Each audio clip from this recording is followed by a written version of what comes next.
चाचा क्या वाकया हुआ है, कैसे जलाएगा? जो तार शार्ट हुई तार तो अग लगी, बिजली दी तार, बिजली दी तार। दुनिया नहीं शायद नहीं रही जी, क्या दसा पैसे भी कुछ जले ने? 70,000 रुपया जल गया।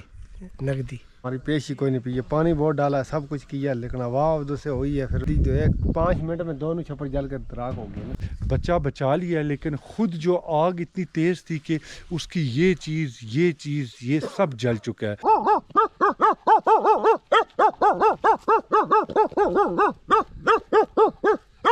ये बड़ा कोल्हाड़ा है, इससे बड़ी लकड़ी काटनी होगी। ये थोड़ी उससे बड़ी है, ये देखें, ये इससे हैवी चीज़ काटने के लिए ये सारा सेटअप है इन लोगों का। आप देखें इन्हें कितनी खुली जगह मिली हुई है। वापसी के लिए निकल रहे हैं जी। मुश्किल वक्त है इन लोगों पे, लेकिन अल्लाह मदद करेगा। सामने देखें जी, यहाँ पे एक गुज्जर बकरवाल कबीला यहाँ पे अपनी ज़िंदगी जी रहा है। देखें ये कितना खुला मैदान है। ये जगह इन लोगों ने ख़रीद ली है और यहाँ पे ये पक्के एडजस्ट हो चुके हैं। और आज हम इसलिए आए हैं कि इनके साथ एक हादसा पेश आया है। इनके घर जल गए हैं, क्योंकि घास भूस के घर होते हैं, ज़रा सा भी आग लग जाए तो ये सब जल जाते हैं। यहाँ पे देखें जी, ये अब खाद जो है ये तैयार हो रही है और ये खाद अगली फसल के लिए तैयार हुई है। इसको पहले यहाँ पे डाल देते हैं ताकि ये सही करके सूख जाए, और जब ये खुश्क हो जाती है उसके बाद ये खाद बन जाती है और ये फसल के आगे बिछाई जाती है। अब ये लोग मकई की फसल करेंगे तो इसमें इन खेतों में डालेंगे और अच्छी खासी फसल यहाँ से ले लेंगे ये लोग। तो बाकी ये जो इनके घर हैं, ये मैदान है, इनको जंगल मिला हुआ है, तो जानवर वगैरह इनके यहाँ पे चरते रहते हैं और अपना चारा मुकम्मल करके वापस आ जाते हैं। कितनी बकरियाँ हैं इनके पास जी? ये बेसिकली अब यहाँ बसनीक हो चुके हैं, ये नहीं, ये लोकल, ये ट्रैवल कम ही करते हैं। तो इनके पास, बेचारों के पास उतनी ज़्यादा बकरियाँ नहीं, सब प्रोफेशनल होते हैं ना। क्यों, ये तकरीबन 20-25 साल से ना यही कंटिन्यू बस रहे हैं, इसलिए इन्होंने मकान बना लिए और जो है ना यहीं पे रुक गए। मेहनत मजदूरी कर। ये अब अगला सेक्शन आ गया है जी। ये इनका किचन है और उस तरफ जो है वो रिहाइश है, वहाँ पे रह रहे हैं। ये 2 इन्होंने छप्पर बनाए होते हैं ताकि इनका ना गुज़र बसर जो है ना इसी तरह होता है। और ये देखें ये किस तरह इन्होंने ये बिल्कुल पक्का किया हुआ है सैंड। ये गोबर वगैरह डाल के इसको मिक्स करते हैं गीली मिट्टी में, तब ये जाके इस तरह का बनता है। ऐसे ही लगता है जैसे एक फर्श बना हुआ है। ये देखें किस तरह इन्होंने ना ये बना के रखा हुआ है। आपको अंदर से मैं अब इनका किचन दिखाता हूँ कि ये लोग कैसे यहाँ पे रह रहे हैं। ये चीज़ जो इन्होंने शेड्स बनाए होते हैं, ये हाथ की इनकी मेहनत है। और ये जिस भी छप्पर में गया हूँ इस तरह के शेड्स मैंने ज़रूर देखे हैं। ये देखें, ये देखें, ये एक चूल्हा पड़ा हुआ है और इस तरफ देखें जी, आपको मैं एक चीज़ दिखाता हूँ। ये देखें, ये सारे औजार जो इनके डेली इस्तेमाल के लिए हैं। ये बड़ा कुल्हाड़ा है, इससे बड़ी लकड़ी काटनी होगी, और ये छोटी कुल्हाड़ी है। ये देखें, इसका साइज़ देखें कितना ही कितनी छोटी सी है। तो ये छोटे पौधे काटने के लिए, ये थोड़ी उससे बड़ी है।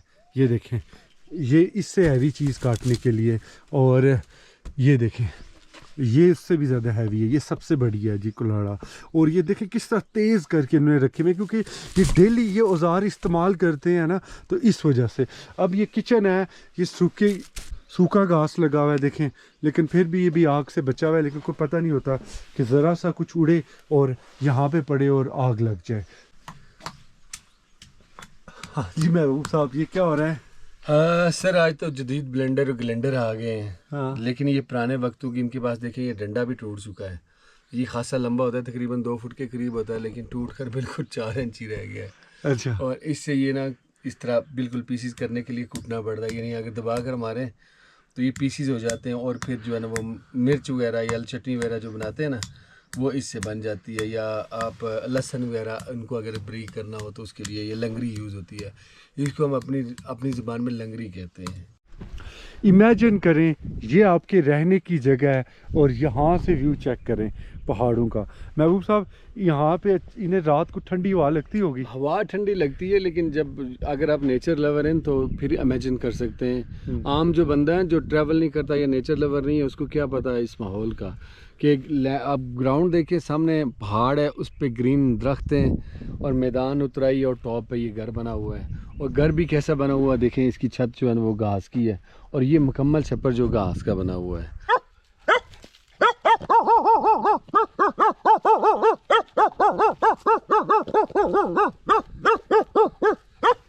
ये आपको दिख रहा है, ये अभी एक सांस में भौंक रहा है।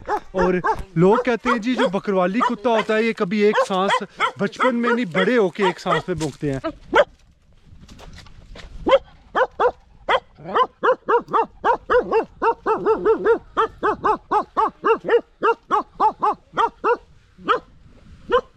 चेक करें जी, इस टाइम इस कुत्ते की कीमत 1.5 से 2 लाख का ये बड़ा कुत्ता सेल होता है और ये जो छोटा है ये भी 40-50 हज़ार का है।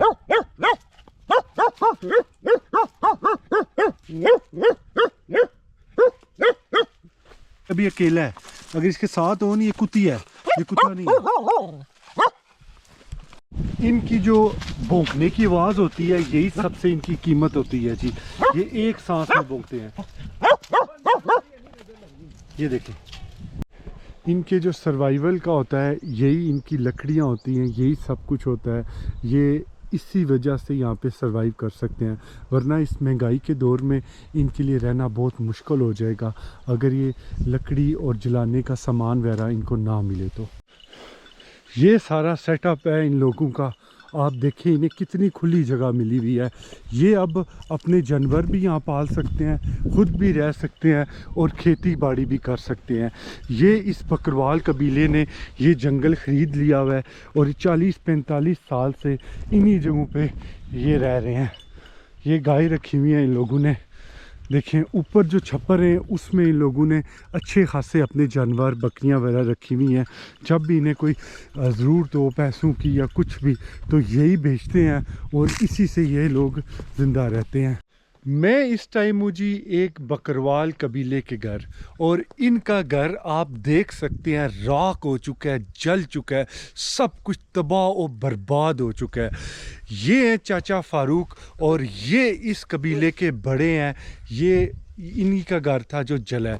चाचा क्या वाकया हुआ है, कैसे जलाएगा? जो तार शार्ट हुई जिन्हें तार दू अग लगी, बिजली दी तार? बिजली दी तार। ते बकरवाला को बिजली किस तरह आई? बिजली आ गई यानी जी, इतने कई अरसा हो गया मैं बसना। कितने साल हो गए ने? 40-50 साल हो गया मैनू इतने। ठीक है जी। तो तार शॉर्ट हुई है? तार शार्ट हुई, अग लगी। अग लगी फिर तो बंदा कोई नहीं सी आगे पीछे जो पूजने बच्चा मेरा है जो 2 मकाना की तबाही निकल गई। क्या क्या जले है? बस सूफे खट्टा कम्बल खट्टा दुनिया नहीं शायद नहीं रही जी। क्या आदत पैसे भी कुछ जले ने? 70,000 रुपया जल गया नगदी। ओहो। तो अब ये मुंह की बात नहीं है, इनकी एक घर की औरत, उनका पूरा ये गला जो है ना यहाँ से ये जल चुका है। अब मैं वीडियो नहीं ला सकता। वो बेचारी अपने बच्चे को भागने के लिए भागी है और बच्चा बचा लिया है, लेकिन ख़ुद जो आग इतनी तेज़ थी कि उसकी ये चीज़ ये सब जल चुका है। और हमने पूछा है किसी डॉक्टर को चेक कराया है, डॉक्टर को क्या चेक कराया, बस उन्होंने कहा कि कुछ तेल लेके आए हैं और वो लगाएंगे। इतनी बुरी मुश्किलात हैं और इनकी ये अल्लाह करे कि कहीं से गायबी कोई सपोर्ट आ जाए, मदद आ जाए। तो चाचा अगर किसी ने, कई लोग दर्द दिल रखने वाले होते हैं, आपकी कोई जो भी कोई मदद कर दे, कोई चरपाई दे सकता है, कोई कुछ भी दे सकता है, तो अगर किसी ने कोई मदद करनी हो, ये जगह ना कहना है? इस जगह ना झंडा नहीं पहली तो जरलियाँ बुन जरलियाँ झंडा नहीं पहली। मैन जो एरिया है वो भिंडी है और वैली समानी डिस्ट्रिक्ट भिम्बर आज़ाद कश्मीर में इनका डेरा है। इन्हीं से इनका राब्ता नंबर भी पूछ लेते हैं। तो चाचा नंबर याद है अपना? नहीं, मैं फ़ोन ही नहीं रखा। तो बच्चियां ना कार कोई नंबर? बच्चे ने खा दे इसकी। बाबू साहब क्या नंबर है इनका? इनका नंबर है जी 0344 55 6877। इस नंबर पे 344 55 68 377। ये चाचा के बच्चे का नंबर है। बेटे का? बेटा किधर है? उधर गया हुआ है, छप्पर उसका जला है जी। तो इस नंबर पे उससे रब्ता कर सकते हैं। बेचारा अब जंगल में गया हुआ है, नई लकड़ी लाएगा और ये छप्पर दोबारा तैयार करना शुरू करेंगे। तो जिसकी जितनी हो सके इनकी मदद करें, ये रिक्वेस्ट ही की जा सकती है, वरना वक्त बुरा अच्छा आता रहता है, ये वक्त बुरा है, गुजर जाएगा। वापसी के लिए निकल रहे हैं जी, मुश्किल वक्त है इन लोगों पे, लेकिन अल्लाह मदद करेगा। और ये थी जी इनकी ज़िंदगी, और ये ऐसे जी रहे हैं, यही इनके घर हैं, यही इनकी अब दुनिया है। तो चलते हैं जी, कभी इन पे कंप्लीट डॉक्यूमेंट्री भी शूट करेंगे और आपको दिखाएंगे। अल्लाह हाफिज़, टेक केयर, गुड बाय। इस व्लॉग में इतना ही जी।